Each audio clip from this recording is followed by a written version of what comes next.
बिस्मिल्लाहिर्रहमानिर्रहीम। अस्सलाम वालेकुम नाज़रीन, MR न्यूज़ स्टूडियो से मैं हूं कंज़ा असलम और मैं हूं राशिदा हफीज़। इस्लामाबाद से आपको आगाह करते चलें। वज़ारत ख़जाना के तर्जमान मुज़म्मिल असलम का कहना है कि सऊदी अरब 3 अरब डॉलर पाकिस्तान में रखेगा, जिससे मुल्की रिज़र्व 31 अरब डॉलर तक पहुँच जाएंगे।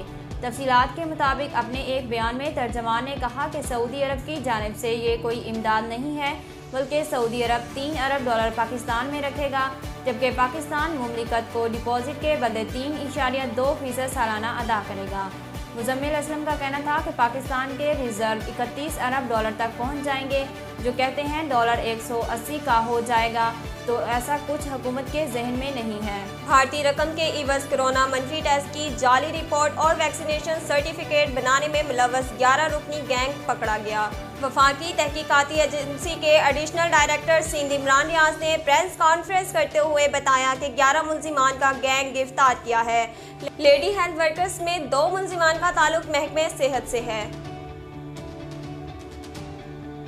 एडिशनल डायरेक्टर सिंध इमरान रियाज के मुताबिक मुल्जिमान लोगों को जाली PCR टेस्ट का सर्टिफिकेट बनवा कर देते थे। पाकिस्तान क्रिकेट बोर्ड कौमी टीम के मुस्तकिल हेड कोच के लिए गैर मुल्की कोच को लाने का इरादा रखता है। ज़राए का इस हवाले से कहना है कि कौमी टीम का मुस्तकिल हेड कोच गैर मुल्की होगा और चेयरमैन PCB रमीज़ राजा गैर मुल्की कोच की तलाश का मामला खुद देख रहे हैं। ज़राए के मुताबिक जनूबी अफ्रीका के साबिक test cricketer Gary Kirsten short list में सरे फहरिस्त हैं, जबकि साबिक ऑस्ट्रेलियाई बैट्समैन साइमन कैटिस का नाम भी है। ज़राए ने बताया कि PCB को इंग्लैंड के साबिक कोच पीटर मोरिस के नाम में भी दिलचस्पी है और पीटर मोरिस का PSL फ्रेंचाइज के साथ मुआहदे का इम्कान है। मुकामी इंतजामिया ने नस्ला टावर को खाली करने की मोहलत खत्म होने के बावजूद ताहाल अपनी तहवील में नहीं लिया।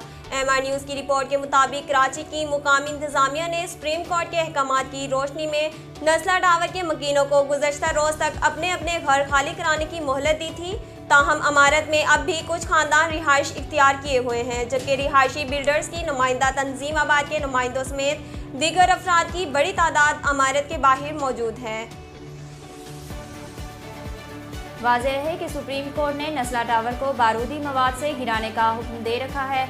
अदालती हुक्म के तहत टावर गिराने के अखराजात नस्ला टावर के मालिक से लिए जाएंगे और मालिक रकम ना दे तो कमिश्नर कराची मालिक का प्लाट बेचकर रकम वसूल करेंगे।